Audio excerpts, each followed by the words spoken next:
ಆತ್ಮೀಯ 10ನೇ ತರಗತಿ ವಿದ್ಯಾರ್ಥಿಗಳೆಲ್ಲರಿಗೂ ನಮಸ್ಕಾರ. ಈ ದಿನದ ವಿಡಿಯೋಗೆ ಸ್ವಾಗತ. ವಿದ್ಯಾರ್ಥಿಗಳೇ, ಇನ್ನೇನು ವಾರ್ಷಿಕ ಪರೀಕ್ಷೆಗೆ ಕೇವಲ ಕೆಲವು ದಿನಗಳು ಬಾಕಿ ಇದೆ. ಈ ಸಂದರ್ಭದಲ್ಲಿ ನೀವು ಉತ್ತಮವಾಗಿ ಪರೀಕ್ಷೆಗೆ ಸಿದ್ಧರಾಗಲೇಬೇಕಾಗತ್ತೆ.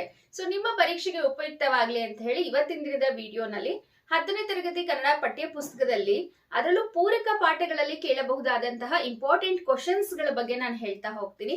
ಏನಕ್ಕೆ ಅಂತ ಹೇಳಿದ್ರೆ, ಪೂರಕ ಪಾಠಗಳ ಮೇಲೆ ನಿಮಗೆ ಗೊತ್ತಿರಬಹುದು 9 ಅಂಕಗಳಿಗೆ ಪ್ರಶ್ನೆಗಳನ್ನ ಕೇಳ್ತಾರೆ. ಯಾರೆಲ್ಲ ಸ್ಲೋಲ್ ಅನ್ನ ಸಿದಿರಾ ನಿಮ್ಗೆ ತುಂಬಾನೇ ಹೆಲ್ಪ್ ಆಗುತ್ತೆ. ಪೂರಕ ಪಾಠಗಳನ್ನ ನೀಟಾಗಿ ಓದ್ಕೊಂಡ್ ಬಿಟ್ರಿ ಅಂತ ಹೇಳಿದ್ರೆ ಈಸಿಯಾಗಿ 9 ಅಂಕಗಳನ್ನ ನೀವು ಸ್ಕೋರ್ ಮಾಡಬಹುದಾಗಿದೆ. ಒಟ್ಟಾರೆಯಾಗಿ 2 ಅಂಕದ 2 ಪ್ರಶ್ನೆಗಳಿರುತ್ತೆ. ಇನ್ನು ಮಿಕ್ಕಿರ್ತಕ್ಕಂಥ 1 ಅಂಕದ ಪ್ರಶ್ನೆಗಳಿರುತ್ತೆ. ಬನ್ನಿ ಇವಾಗ ಪೂರಕ ಪಾಠದಲ್ಲಿ ಕೇಳಬಹುದಾದಂತಹ ಇಂಪಾರ್ಟೆಂಟ್ ಕ್ವಶನ್ಸ್ಗಳು ಹಾಗೆ ಅದಕ್ಕೆ ಆನ್ಸರ್ಸ್ ನ ಕೂಡ ನಾನು ಹೇಳ್ತಾ ಹೋಗ್ತೀನಿ. ಬೇಕಿದ್ರೆ ನೀವು ಇದನ್ನ ಟೆಕ್ಸ್ಟ್ ಬುಕ್ ಅಲ್ಲಿ ಅಥವಾ ಕ್ಲಾಸ್ ವರ್ಕ್ ಅಲ್ಲಿ ಟಿಕ್ ಮಾಡ್ಕೊಂಡು ಓದ್ಕೋಬಹುದಾಗಿದೆ. ಪೂರಕ ಪಾಠದಲ್ಲಿ ಕೇಳಬಹುದಾದಂತಹ ಇಂಪಾರ್ಟೆಂಟ್ ಕ್ವಶನ್ಸ್ ಹಾಗೆ ಅದಕ್ಕೆ ಆನ್ಸರ್ಸ್ ನ ಇವಾಗ ನಾವು ನೋಡ್ತಾ ಹೋಗೋಣ. ಒಂದು ವಾಕ್ಯದಲ್ಲಿ ಉತ್ತರಿಸಿ. ಮೊದಲನೇ ಪ್ರಶ್ನೆ, ಅಮಾಯಕ ಭಾರತೀಯರ ಮೇಲೆ ಗುಂಡಿನ ಮಳೆಗರೆದ ಬ್ರಿಟಿಷ್ ಅಧಿಕಾರಿಯ ಹೆಸರೇನು? ಅಮಾಯಕ ಭಾರತೀಯರ ಮೇಲೆ ಗುಂಡಿನ ಮಳೆಗರೆದ ಬ್ರಿಟಿಷ್ ಅಧಿಕಾರಿಯ ಹೆಸರು ಲೆಫ್ಟಿನೆಂಟ್ ಗವರ್ನರ್ ಜನರಲ್ ಡಯರ್ ಅಂತ ಹೇಳಿ.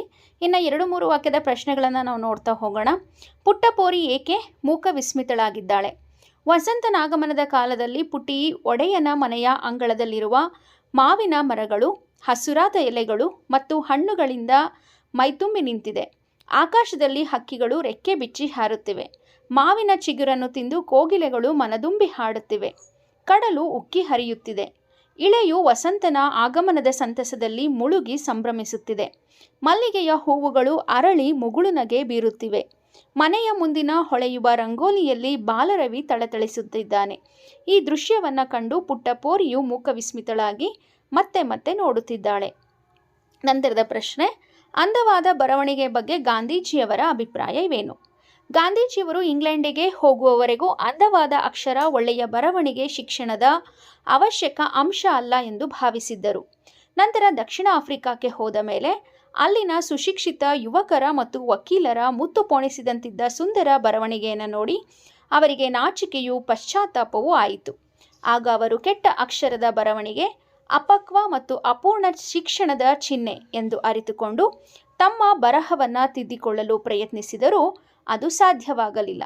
ಆಗ ಗಾಂಧೀಜಿಯವರು ತನ್ನ ಉದಾಹರಣೆಯಿಂದ ಒಳ್ಳೆಯ ಬರವಣಿಗೆ ಮತ್ತು ಉತ್ತಮ ಶಿಕ್ಷಣದ ಅವಶ್ಯಕ ಅಂಶ ಎಂಬುದನ್ನು ಪ್ರತಿಯೊಬ್ಬ ಯುವಕ ಯುವತಿ ತಿಳಿದುಕೊಳ್ಳಲಿ ಎಂದು ಹೇಳಿದರು.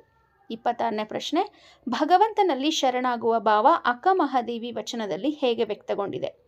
ಚಂದನವ ಕಡಿದು ಕೊರೆದು ತೇದರೆ ಅದು ನೊಂದನೆಂದು ತನ್ನ ಕಂಪನ್ನು ಬಿಡದಂತೆ, ಸುವರ್ಣವನ್ನು ಕಡಿದು ಒರೆದು ಬೆಂದರೂ ಅದು ಕಪ್ಪಾಗದೆ ಹೊಳೆಯುವಂತೆ, ಕಬ್ಬನ್ನು ತಂದು ಸಂದು ಸಂದುಗಳಲ್ಲಿ ಕಡಿದು ತಂದು ಗಾಣದಲ್ಲಿ ಹಾಕಿ ಅರೆದರೆ ಅದು ಬೆಂದು ಪಾಕವಾಗಿ ಸಕ್ಕರೆಯಾಗುವಂತೆ, ಚನ್ನಮಲ್ಲಿಕಾರ್ಜುನಯ್ಯ, ನಾನು ಹಿಂದೆ ಮಾಡಿದ ಪಾಪಕೃತ್ಯಗಳನ್ನು ತಂದು ಮುಂದಿಟ್ಟರೆ ಅದರಿಂದ ನಿಮಗೇ ಹಾನಿ. ನೀವು ನನ್ನನ್ನು ಕೊಂದರೂ ಸಹ ನಾನು ನಿಮಗೆ ಶರಣೆಂಬುದನ್ನು ಬಿಡುವುದಿಲ್ಲ. ಹೀಗೆ ಭಗವಂತನಲ್ಲಿ ಶರಣಾಗುವ ಭಾವ ಅಕ್ಕ ಮಹಾದೇವಿ ವಚನದಲ್ಲಿ ವ್ಯಕ್ತವಾಗಿದೆ. ಶುಕನಾಸನು ತಿಳಿಸಿರುವಂತೆ ರಾಜರ ಪ್ರಕೃತಿಯನ್ನು ಕುರಿತು ಬರೆಯಿರಿ. ಶುಕನಾಸನು ತಿಳಿಸಿರುವಂತೆ ರಾಜರ ಪ್ರಕೃತಿ ಹೇಗಿರುತ್ತೆಂದರೆ, ರಾಜರಿಗೆ ಅಹಂಕಾರದ ದಾಹಜ್ವರ ತಲೆಗಡೆರುತ್ತದೆ. ಅಹಂಕಾರದ ದಾಹಜ್ವರದಿಂದ ರಾಜರ ಮನಸ್ಸಿನಲ್ಲಿ ಕತ್ತಲೆ ತುಂಬಿರುತ್ತದೆ. ತಮ್ಮ ಬಳಿ ಇರುವ ದುಡ್ಡಿನ ಮಹಿಮೆಯಿಂದ ರಾಜರಿಗೆ ಅಹಂಕಾರ ಬರುತ್ತದೆ. ದುಡ್ಡು ದುರಭಿಮಾನದ ತವರು. ದುಡ್ಡಿನ ಪೈತ್ಯ ಅಡರಿದವರಿಗೆ ಜಗತ್ತೆಲ್ಲ ಕ್ಷುದ್ರವಾಗಿ ಕಾಣುತ್ತದೆ. ರಾಜ್ಯ ಎನ್ನುವುದು ಒಂದು ವಿಷ ಇದ್ದಂತೆ. ಅದರ ಅಧಿಕಾರದ ಸೋಂಕು ತಾಗಿದವರಿಗೆಲ್ಲ ಬುದ್ಧಿ ಮಂಕಾಗುತ್ತದೆ. ನಂತರ, ಗುರುವಾಣಿ ಯಾರಿಗೆ ಹೊರೆ ಎನಿಸುತ್ತದೆ? ಮೂರ್ಖರ ಕಿವಿಗೆ ಗುರುವಾಣಿ ಎಷ್ಟೇ ಪರಿಶುದ್ಧವಾಗಿದ್ದರೂ ಹೊರೆ ಎನಿಸುತ್ತದೆ. ನಂತರ ನೋಡಿ, ಇಲ್ಲಿ 2 ವಾಕ್ಯದಲ್ಲಿ ಕೇಳಬಹುದಾದಂತಹ ಪ್ರಶ್ನೆಗಳು ಅಂತ ಹೇಳಿದ್ರೆ, ವಸಂತ ಮುಖ ತೋರಲಿಲ್ಲ ಕವನದಲ್ಲಿ ಪ್ರಕೃತಿಯ ಸಂಭ್ರಮ ಹೇಗೆ ವ್ಯಕ್ತವಾಗಿದೆ? ಋತುಗಳ ರಾಜನಾದ ವಸಂತನ ಆಗಮನದ ಸಮಯದಲ್ಲಿ ಪುಟ್ಟಿಯ ಒಡೆಯನ ಮನೆಯ ಅಂಗಳದಲ್ಲಿ ಮಾವಿನ ಮರಗಳು ಹಸುರಾದ ಎಲೆಗಳು ಮತ್ತು ಹಣ್ಣಿನಿಂದ ಮೈತುಂಬಿ ನಿಂತಿದೆ. ಆಕಾಶದಲ್ಲಿ ಹಕ್ಕಿಗಳು ರೆಕ್ಕೆ ಬಿಚ್ಚಿ ಹಾರುತ್ತಿವೆ. ಮಾವಿನ ಚಿಗುರನ್ನು ತಿಂದು ಕೋಗಿಲೆಗಳು ಮನದುಂಬಿ ಹಾಡುತ್ತಿವೆ. ಕಡಲು ಉಕ್ಕಿ ಹರಿಯುತ್ತಿದೆ. ಇಳೆಯು ವಸಂತನ ಆಗಮನದ ಸಂತಸದಲ್ಲಿ ಮುಳುಗಿ ಸಂಭ್ರಮಿಸುತ್ತಿದೆ. ಮಲ್ಲಿಗೆಯ ಹೂವುಗಳು ಅರಳಿ ಮುಗುಳುನಗೆ ಬೀರುತ್ತಿದೆ. ಮನೆಯ ಮುಂದಿನ ಹೊಳೆಯುವ ರಂಗೋಲಿಯಲ್ಲಿ ಬಾಲರವಿಯು ತಳತಳಿಸುತ್ತಿದ್ದಾನೆ. ಹೀಗೆ ವಸಂತ ಮುಖ ತೋರಲಿಲ್ಲ ಕವನದಲ್ಲಿ ಪ್ರಕೃತಿಯ ಸಂಭ್ರಮ ವ್ಯಕ್ತವಾಗಿದೆ.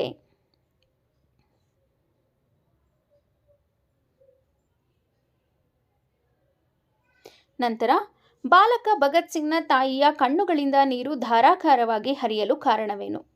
ಎಲ್ಲ ಮಕ್ಕಳು ಸಂಜೆ ಶಾಲೆಯಿಂದ ಮನೆಗೆ ಬಂದಿದ್ದರು. 12 ವರ್ಷದ ಬಾಲಕ ಭಗತ್ ಸಿಂಗ್ ಮಾತ್ರ ಮನೆಗೆ ಬಂದಿರಲಿಲ್ಲ. ಅವನ ತಂದೆ ತಾಯಿಯರಿಗೆ, ಕುಟುಂಬದ ಇತರ ಸದಸ್ಯರಿಗೆ ಬಹಳ ಆತಂಕವಾಯಿತು. ಸಂಜೆ ತಡವಾಗಿ ಬಾಲಕ ಭಗತ್ ಸಿಂಗ್ ಮನೆಯೊಳಗೆ ಕಾಲಿಟ್ಟನು. ಅವನ ತಂಗಿ ವೀರಾಜಿ ಬಂದ, ವೀರಾಜಿ ಬಂದ ಎಂದು ಕೂಗಿಕೊಂಡಳು. ಅವನ ತಾಯಿ ಬಾಲಕ ಭಗತ್ ಸಿಂಗ್ನನ್ನ ಬಿಗಿಯಾಗಿ ಅಪ್ಪಿದಳು. ಬಾಲಕ ಭಗತ್ ಸಿಂಗ್ನು ಶಾಲೆಯಿಂದ ತಡವಾಗಿ ಮನೆಗೆ ಬಂದ ಕಾರಣದಿಂದ ಅವನ ತಾಯಿಯ ಕಣ್ಣುಗಳಿಂದ ನೀರು ಧಾರಾಕಾರವಾಗಿ ಹರಿಯಿತು. 26ನೇ ಪ್ರಶ್ನೆ. ಜ್ಞಾನಿ ಅಜ್ಞಾನಿಗಳ ಸಂಘದ ಬಗೆಗೆ ಅಕ್ಕ ಮಹಾದೇವಿಯ ಅಭಿಪ್ರಾಯವನ್ನು ವಿವರಿಸಿ. ಜ್ಞಾನಿಗಳೊಡನೆ ಮಾಡಿದ ಸಂಘ ಮೊಸರನ್ನು ಕಡೆದು ಬೆಣ್ಣೆಯನ್ನು ಪಡೆದಂತೆ ಪ್ರಯೋಜನಕಾರಿಯಾಗಿರುತ್ತದೆ. ಅಜ್ಞಾನಿಗಳೊಡನೆ ಮಾಡಿದ ಸಂಘ ಕಲ್ಲುಗಳನ್ನು ಉಜ್ಜಿ ಬೆಂಕಿಯನ್ನು ಪಡೆದಂತೆ ಅಪ್ರಯೋಜನಕಾರಿಯಾಗಿರುತ್ತದೆ ಎನ್ನುವುದು ಜ್ಞಾನಿ ಅಜ್ಞಾನಿಗಳ ಸಂಘದ ಬಗೆಗೆ ಅಕ್ಕ ಮಹಾದೇವಿಯವರ ಅಭಿಪ್ರಾಯವಾಗಿದೆ. 27ನೇ ಪ್ರಶ್ನೆ. ಪೈಗಳ ತಮ್ಮನ ನೂಲು ಮದುವೆಗೆ ಸಿದ್ಧತೆ ಹೇಗೆ ನಡೆಯುತ್ತಿತ್ತು? ಗೋವಿಂದ ಪೈಗಳ ಮನೆಯಲ್ಲಿ ಜಯ ಸಂವತ್ಸರದ ಮಾಘ ಮಾಸದ ಕೊನೆಯ ವಾರದಲ್ಲಿ ಅವರ ತಮ್ಮನ ನೂಲು ಮದುವೆಯ ಕಾರ್ಯಕ್ರಮವಿತ್ತು. ಅದಕ್ಕಾಗಿ ಅವರ ಮನೆಯ ಅಂಗಳದಲ್ಲಿ ಚಪ್ಪರ ಹಾಕಿದ್ದರು. ಆ ಚಪ್ಪರದ ಒಂದು ಕಡೆಯಲ್ಲಿ ಲಡ್ಡುಗೆಗಳನ್ನು ಕಟ್ಟುತ್ತಿದ್ದರು, ಮತ್ತೊಂದು ಕಡೆ ಮಂಡಿಗೆಗಳನ್ನು ಮಡಚುತ್ತಿದ್ದರು, ಬೇರೊಂದು ಕಡೆ ಸೇವಿಗೆಯನ್ನು ಒತ್ತುತ್ತಿದ್ದರು. ಹೀಗೆ ಸಿದ್ಧತೆಗಳನ್ನು ಮಾಡಿಕೊಳ್ಳುತ್ತಿದ್ದರು. ನಂತರ ಒಂದು ವಾಕ್ಯದ ಪ್ರಶ್ನೆ. ವಸಂತ ಮುಖ ತೋರಲಿಲ್ಲ ಕವನದಲ್ಲಿ ಕೋಗಿಲೆಗಳು ಹೇಗೆ ಹಾಡುತ್ತಿದ್ದವು? ವಸಂತ ಮುಖ ತೋರಲಿಲ್ಲ ಕವನದಲ್ಲಿ ಕೋಗಿಲೆಗಳು ಮನದುಂಬಿ ಹಾಡುತ್ತಿದ್ದವು. ನಂತರ ನೋಡಿ, ಇಲ್ಲಿ 2 ವಾಕ್ಯಗಳಿಗೆ ಸಂಬಂಧಿಸಿದಂತೆ ಯಾವ ಪ್ರಶ್ನೆಯನ್ನು ಕೇಳಿದ್ದಾರೆ ಅಂತ ಹೇಳಿ. ಜಲಿಯನ್ ವಾಲಾಬಾಗ್ ಹತ್ಯಾಕಾಂಡವು ಸ್ವಾತಂತ್ರ್ಯ ಇತಿಹಾಸದ ಕರಾಳ ಘಟನೆ ಹೇಗೆ? ಸ್ವಾತಂತ್ರ್ಯ ಹೋರಾಟಗಾರರು ಕ್ರಿಸ್ತಶಕ 1919ರಲ್ಲಿ ಏಪ್ರಿಲ್ 13ರಂದು ಜಲಿಯನ್ ವಾಲಾಬಾಗ್ನಲ್ಲಿ ಶಾಂತಿಯುತ ಸಭೆಯನ್ನು ಸಂಘಟಿಸಿದ್ದರು. ಈ ಸಭೆಯಲ್ಲಿ ಅಮಾಯಕರಾದ ನಿಶಸ್ತ್ರರಾದ ಗಂಡಸರು, ಹೆಂಗಸರು, ಮಕ್ಕಳು ಸೇರಿ ಸುಮಾರು 20,000 ಜನರಿದ್ದರು. ಅಲ್ಲಿದ್ದ ಜನರಿಗೆ ಯಾವ ಎಚ್ಚರಿಕೆಯನ್ನು ಕೊಡದೆ ಕಠೋರ ಹೃದಯದ ಅಧಿಕಾರಿಯಾಗಿದ್ದ ಲೆಫ್ಟಿನೆಂಟ್ ಗವರ್ನರ್ ಜನರಲ್ ಡಯರ್ ತನ್ನ ಸೈನಿಕರಿಗೆ ಗುಂಡಿನ ದಾಳಿ ನಡೆಸಲು ಆಜ್ಞೆಯನ್ನು ನೀಡಿದನು. ಈ ಸಭೆಯಲ್ಲಿ ಸೇರಿದ್ದ ಅಮಾಯಕ ಭಾರತೀಯರ ಮೇಲೆ ಪೊಲೀಸರು ಗುಂಡಿನ ಮಳೆಗರೆದರು. ಈ ಹತ್ಯಾಕಾಂಡದಲ್ಲಿ ಸುಮಾರು 400ಕ್ಕೂ ಹೆಚ್ಚು ಜನರು ಕೊಲ್ಲಲ್ಪಟ್ಟರು. ಸುಮಾರು 1200ಕ್ಕೂ ಹೆಚ್ಚು ಜನರು ಗಾಯಗೊಂಡರು. ಹೀಗೆ ಜಲಿಯನ್ ವಾಲಾಬಾಗ್ ಹತ್ಯಾಕಾಂಡ ಸ್ವಾತಂತ್ರ್ಯ ಇತಿಹಾಸದ ಕರಾಳ ಘಟನೆಯಾಯಿತು. ನಂತರ 25ನೇ ಪ್ರಶ್ನೆ. ಬಾಳಿನಲ್ಲಿ ತೃಪ್ತಿ ದೊರೆಯಬೇಕಾದರೆ ಏನು ಮಾಡಬೇಕು ಎಂದು ವಿವೇಕಾನಂದರು ಅಭಿಪ್ರಾಯಪಟ್ಟಿದ್ದಾರೆ? ಬಾಳಿನಲ್ಲಿ ತೃಪ್ತಿ ದೊರೆಯಬೇಕಾದರೆ ನಮ್ಮ ದೇಶದ ಮತ್ತು ನಮ್ಮ ಜಗತ್ತಿನ ಕಲ್ಯಾಣ ನಮ್ಮ ಮೇಲೆ ನಿಂತಿದೆ ಎಂದು ಭಾವಿಸಿ ಕಾರ್ಯೋನ್ಮುಖರಾಗಬೇಕು. ವೇದಾಂತದ ಸಂದೇಶವನ್ನು ಪ್ರತಿ ಮನೆಗೂ ಸಾರಿ ಪ್ರತಿಯೊಂದು ಆತ್ಮದಲ್ಲಿರುವ ಸುಪ್ತ ಪಾವಿತ್ರ್ಯವನ್ನು ಜಾಗೃತಗೊಳಿಸಬೇಕು. ಇದರಿಂದ ನಾವು ಅಲ್ಪವನ್ನು ಸಾಧಿಸಿದರೂ ನಾವು ಒಂದು ಮಹಾ ಆದರ್ಶಕ್ಕಾಗಿ ಬಾಳಿ ದುಡಿದು ಮಡಿದೆವು ಎಂಬ ತೃಪ್ತಿ ದೊರೆಯುತ್ತದೆ ಎನ್ನುವುದು ವಿವೇಕಾನಂದರ ಅಭಿಪ್ರಾಯ. ನಂತರ ಅಕ್ಕ ಮಹಾದೇವಿಯು ಭಗವಂತನಲ್ಲಿ ಶರಣಾಗುವ ಭಾವವನ್ನು ಹೇಗೆ ತಿಳಿಸಿದ್ದಾಳೆ? ಚಂದನವ ಕಡೆದು ಕೊರೆದು ತೇದಡೆ ಅದು ನೊಂದನೆಂದು ತನ್ನ ಕಂಪನ್ನು ಬಿಡದಂತೆ, ಸುವರ್ಣವನ್ನು ಕಡೆದು ಒರೆದು ಬೆಂದರೂ ಅದು ಕಪ್ಪಾಗದೆ ಹೊಳೆಯುವಂತೆ, ಕಬ್ಬನ್ನು ತಂದು ಸಂದುಗಳಲ್ಲಿ ಕಡಿದು ತಂದು ಗಾಣದಲ್ಲಿ ಹಾಕಿ ಅರೆದರೆ ಅದು ಬೆಂದು ಪಾಕವಾಗಿ ಸಕ್ಕರೆಯಾಗುವಂತೆ, ಚನ್ನಮಲ್ಲಿಕಾರ್ಜುನಯ್ಯ, ನಾನು ಹಿಂದೆ ಮಾಡಿದ ಪಾಪಕೃತ್ಯಗಳನ್ನು ತಂದು ಮುಂದಿಟ್ಟರೆ ಅದರಿಂದ ನಿಮಗೇ ಹಾನಿ. ನೀವು ನನ್ನನ್ನು ಕೊಂದರೂ ಸಹ ನಾನು ನಿಮಗೆ ಶರಣೆಂಬುದನ್ನು ಬಿಡುವುದಿಲ್ಲ. ಹೀಗೆ ಭಗವಂತನಲ್ಲಿ ಶರಣಾಗುವ ಭಾವ ಅಕ್ಕ ಮಹಾದೇವಿ ವಚನದಲ್ಲಿ ವ್ಯಕ್ತಗೊಂಡಿದೆ. ನಂತರ 27ನೇ ಪ್ರಶ್ನೆ. ಪೈಗಳು ಪ್ರಾಸ ತೊರೆದು ಬರೆಯಲು ನಿಶ್ಚಯಿಸಿದ ಸಂದರ್ಭವನ್ನು ತಿಳಿಸಿ. ಗೋವಿಂದ ಪೈಗಳು ಕ್ರಿಸ್ತಶಕ 1911ನೆಯ ಏಪ್ರಿಲ್ ತಿಂಗಳಲ್ಲೇ ಒಂದು ತಿಂಗಳು ಬರೋಡಾ ರಾಜ್ಯದ ನವಸಾರಿಯಲ್ಲಿದ್ದರು. ಆಗ ಒಂದು ಮುಂಜಾನೆ ಮಾಳಿಗೆಯಲ್ಲಿ ಶತಪಥ ಮಾಡುತ್ತಿದ್ದಾಗ ಹಠಾತ್ತಾಗಿ ಆಗೋದು ಹೋಗೋದು ದೇವರ ಇಚ್ಛೆ, ಹೂಡೋದು ಬಿತ್ತೋದು ನನ್ನ ಇಚ್ಛೆ, ಇನ್ನು ಮೀನಾಮೇಷ ನೋಡದೆ ಪ್ರಾಸವನೀಗಲೇ ತೊರೆದು ಬಿಡುವುದೇ ನಿಶ್ಚಯಂ ಎಂದುಕೊಂಡರು. ಪ್ರಾಸ ಬಿಡಬೇಕೆಂದು ನಿರ್ಧರಿಸಿದ ಬಳಿಕ ಪೈಗಳು ಕೂಡಲೇ ರವೀಂದ್ರನಾಥ ಟ್ಯಾಗೂರರ ಆಯಿಭವನ ಮನೋಹಿನಿ ಎಂದು ಮೊದಲಾಗುವ ಭಾರತ ಲಕ್ಷ್ಮಿ ಎಂಬ ಬಂಗಾಳಿ ಗೀತವನ್ನು ಕನ್ನಡಿಸಿ, ಆಮೇಲೆ ಅವರದ್ದೇ ಶಿಶು ಎಂಬ ಗ್ರಂಥದಲ್ಲಿಯ ವಿದಾಯ ಎಂಬ ಗೀತೆಯನ್ನು ಕನ್ನಡಿಸಿ, ಅನಂತರ ಶೇಖ್ ಮಹಮ್ಮದ್ ಇಕ್ಬಾಲರ ಹಿಂದೂಸ್ತಾನ್ ಹಮಾರ ಎಂಬ ಉರ್ದು ಗೀತೆಯನ್ನು ಕನ್ನಡಿಸಿ ಪ್ರಾಸರಹಿತವಾಗಿ ಕವಿತೆಗಳನ್ನು ರಚಿಸಿದರು. ಜಗತ್ತು ಯಾರಿಗೆ ಕ್ಷುದ್ರವಾಗಿ ಕಾಣುತ್ತದೆ? ದುಡ್ಡಿನ ಪೈತ್ಯ ಅಡರಿದವರಿಗೆ ಜಗತ್ತು ಕ್ಷುದ್ರವಾಗಿ ಕಾಣುತ್ತದೆ. ನಂತರ ನೋಡಿ ಇಲ್ಲಿ, ವಸಂತ ಮುಖ ತೋರಲಿಲ್ಲ ಕವನದಲ್ಲಿ ವಸಂತನ ಆಗಮನದ ಸಂದರ್ಭದಲ್ಲಿ ಇಳೆಯು ಸಂಭ್ರಮಿಸುವ ರೀತಿಯನ್ನು ತಿಳಿಸಿ.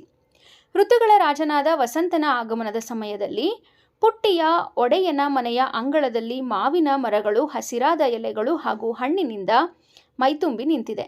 ಆಕಾಶದಲ್ಲಿ ಹಕ್ಕಿಗಳು ರೆಕ್ಕೆಗಳನ್ನು ಬಿಚ್ಚಿ ಹಾಡುತ್ತಿವೆ. ಮಾವಿನ ಚಿಗುರನ್ನು ತಿಂದು ಕೋಗಿಲೆಗಳು ಮನದುಂಬಿ ಹಾಡುತ್ತಿವೆ. ಕಡಲು ಉಕ್ಕಿ ಹರಿಯುತ್ತಿದೆ. ಇಳೆಯು ವಸಂತನ ಆಗಮನದ ಸಂತಸದಲ್ಲಿ ಮುಳುಗಿ ಸಂಭ್ರಮಿಸುತ್ತಿದೆ. ಮಲ್ಲಿಗೆಯ ಹೂವುಗಳು ಅರಳಿ ಮುಗುಳುನಗೆ ಬೀರುತ್ತಿದೆ. ಮನೆಯ ಮುಂದಿನ ಹೊಳೆಯುವ ರಂಗೋಲಿಯಲ್ಲಿ ಬಾಲರವಿ ಥಳಥಳಿಸುತ್ತಿದ್ದಾನೆ. ಹೀಗೆ ವಸಂತ ಮುಖ ತೋರಲಿಲ್ಲ ಕವನದಲ್ಲಿ ವಸಂತನ ಆಗಮನದ ಸಂದರ್ಭವನ್ನು ಇಳೆಯು ಸಂಭ್ರಮಿಸುತ್ತಿದೆ. ನಂತರ ಜಲಿಯನ್ ವಾಲಾಬಾಗ್ನಲ್ಲಿ ಜನರಲ್ ಡಯರ್ ಗುಂಡಿನ ದಾಳಿ ನಡೆಸಿದ ಸಂದರ್ಭ ವಿವರಿಸಿ ಅಂತ ಕೊಟ್ಟಿದ್ದಾರೆ. ಸ್ವಾತಂತ್ರ್ಯ ಹೋರಾಟಗಾರರು ಕ್ರಿಸ್ತಶಕ 1919 ಏಪ್ರಿಲ್ 13ರಂದು ಜಲಿಯನ್ ವಾಲಾಬಾಗ್ನಲ್ಲಿ ಶಾಂತಿಯುತ ಸಭೆಯನ್ನು ಸಂಘಟಿಸಿದ್ದರು. ಈ ಸಭೆಯಲ್ಲಿ ಅಮಾಯಕರಾದ ನಿಶಸ್ತ್ರರಾದ ಗಂಡಸರು, ಹೆಂಗಸರು, ಮಕ್ಕಳು ಸೇರಿದಂತೆ ಸುಮಾರು 20,000 ಜನರಿದ್ದರು.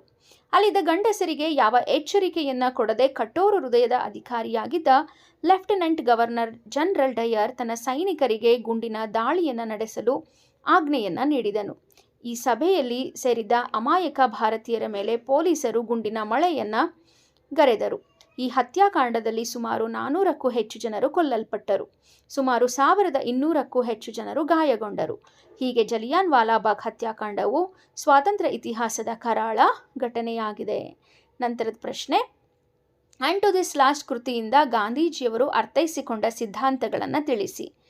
ಜಾನ್ ರಸ್ಕಿನ್ ಅವರ ಆ್ಯಂಡ್ ಟು ದಿಸ್ ಲಾಸ್ಟ್ ಪುಸ್ತಕವನ್ನು ಗಾಂಧೀಜಿಯವರು ಸರ್ವೋದಯ ಎಂಬ ಹೆಸರಿನಿಂದ ಗುಜರಾತಿ ಭಾಷೆಗೆ ಅನುವಾದ ಮಾಡಿದರು. ಅವರು ಆ್ಯಂಡ್ ಟು ದಿಸ್ ಲಾಸ್ಟ್ ಗ್ರಂಥದ ಸಿದ್ಧಾಂತಗಳನ್ನು ಈ ಕೆಳಗಿನಂತೆ ಅರ್ಥೈಸಿಕೊಂಡರು. ಮೊದಲನೇದಾಗಿ, ಎಲ್ಲರ ಒಳ್ಳೆಯದಲ್ಲಿಯೇ ನಮ್ಮ ಒಳ್ಳೆಯದು ಅಡಗಿದೆ. ವಕೀಲನ ಕೆಲಸಕ್ಕೆ ಇರುವ ಬೆಲೆಯೇ ಕ್ಷೌರಿಕನ ಕೆಲಸಕ್ಕೂ ಇದೆ.